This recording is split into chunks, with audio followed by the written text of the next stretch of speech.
1. Love begins on the touchline. Aggie Beever-Jones, Chelsea women's rising star, first met Bukayo Saka at an FA charity gala, where women's and men's football come together. He was dressed in a black suit, his smile lighting up the stage. She, of course, was not an easy person to impress. But in the brief moment their eyes met, they both knew this was more than a polite handshake. 2. Out of the spotlight. The couple dated in secret. Aggie liked the way Saka didn't brag. Saka loved Aggie's straightforward way of talking, like a volley straight into the net, emotions he never thought he would have.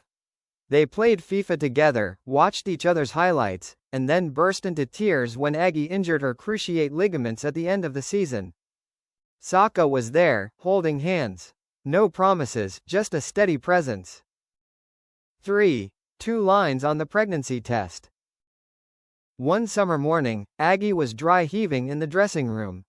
At first she thought it was the pressure of training hard. But then, the pregnancy test didn't lie.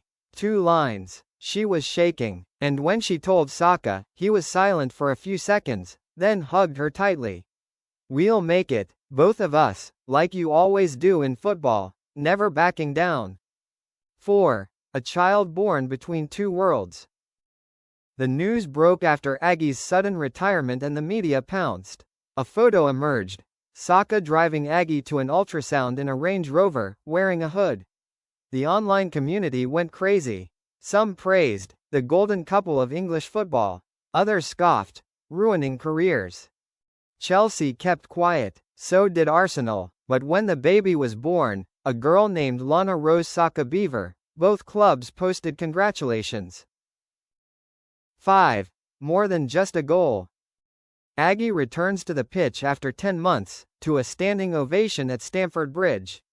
In the stands, Saka holds tiny Lana in his arms, wearing pink noise-cancelling headphones. After the match, Aggie runs into the stands, hugs her, and kisses Saka. The cameras catch the moment, and it becomes the wallpaper for millions of football fans around the world. 6. The price of choice. After that legendary moment at Stamford Bridge, it seemed like everything would be peaceful. But no, real life is not like a fairy tale.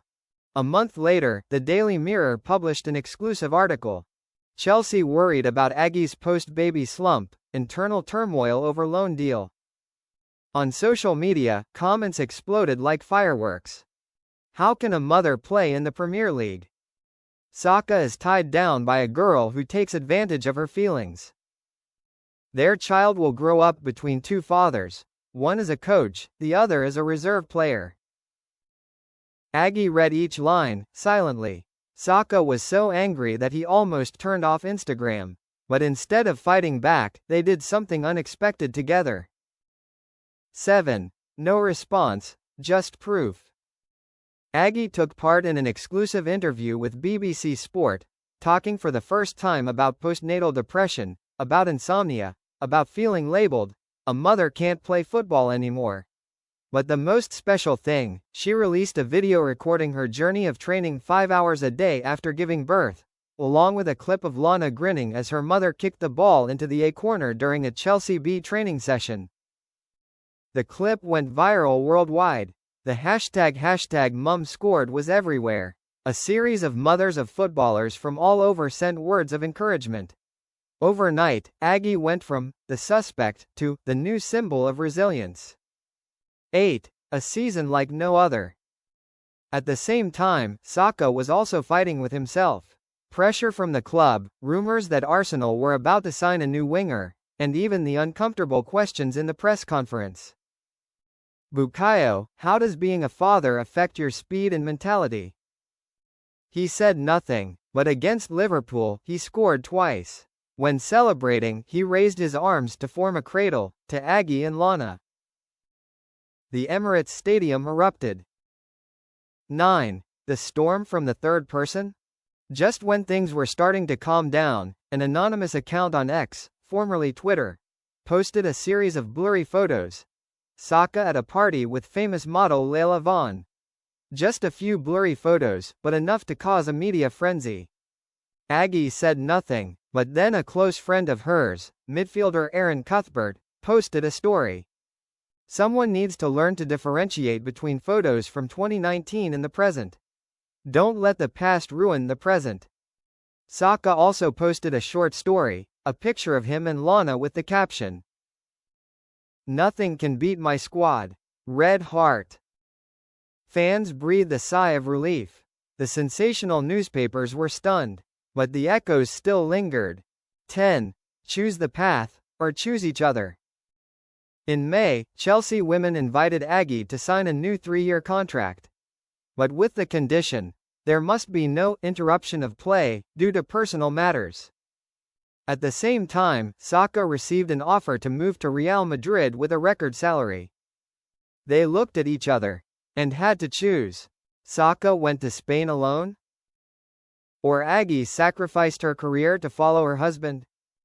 Or broke up peacefully because they couldn't have it all? 11. Conclusion: the most important squad. A month later, Aggie made a surprise appearance at Bukayo Saka's debut at the Santiago Bernabeu. In her arms was Lana in a white dress with the Real logo printed on it. She smiled and told the press, "I can step back a little bit. Because this, the 3-man squad, is the most important victory of my life." Although not officially retiring, Aggie announced that she would temporarily stop playing, focus on raising her children and writing a book about her journey as a player's mother. A few weeks later, Saka scored her first goal for Real. He held up a shirt with Aggie's handwritten message, "My striker at home, my champion forever." 12. Resurrection from the smallest shoes. 3 years later, Madrid, June, a petite girl, Lana Rose, trotted around the mini training ground with a mini Real Madrid ball. Her hair was tied in 2 pigtails, and her feet were wearing size 24 soccer shoes, with a sparkling L that Aggie herself had attached to them. Aggie sat in the stands. In her hand was the manuscript of "The First Goal Was in the Womb," the most anticipated memoir in women's football. Suddenly, the phone rang. It was from Emma Hayes, the coach of the England women's team. "Aggie, Euro 2029 is lacking a player to lead the midfield. Are you ready to come back?" Aggie looked at Lana, who had just kicked the ball into the tiny net. She closed her eyes. In a moment, she saw the whole journey. The shock of the 2 red lines. The sleepless nights. The pressure from the media. And the applause in the Bernabeu stands when Saka called her name at the ceremony to receive the Most Popular Player award. 13. Returning to the field, not for the title. Aggie decided, returning to the national team. But this time not to prove her worth, but to inspire girls who thought their careers would stop when they became mothers. In the first match at Euro, Aggie took the field as captain. She didn't shoot much, didn't run as much as before, but each of her passes seemed to be writing another chapter for women's football, where young mothers are no longer taboo, but a symbol. After the match, Lana rushed onto the field, wearing her mother's jersey, raising her arms high as if she had just won. 14. A Letter, a Generation. The book, The First Goal Was from the Womb, was released. On the last page, Aggie wrote a letter to Lana. "Dear daughter, when you grow up, people will say that I gave up my career for you. But really, you saved me from a meaningless race. I used to be a fast runner, but when I became a mother, I learned to play with my heart. And that's how I scored the greatest goal of my life. If you choose to play football in the future, I will support you. If you choose to draw, bake, or become a rapper like your father used to joke, I will still be in the front row. But if anyone ever tells you, being a mother makes you unable to pursue your dreams, kick the ball straight at that thought. Because Lana, dreams have no limits, as long as you dare to hold on to them."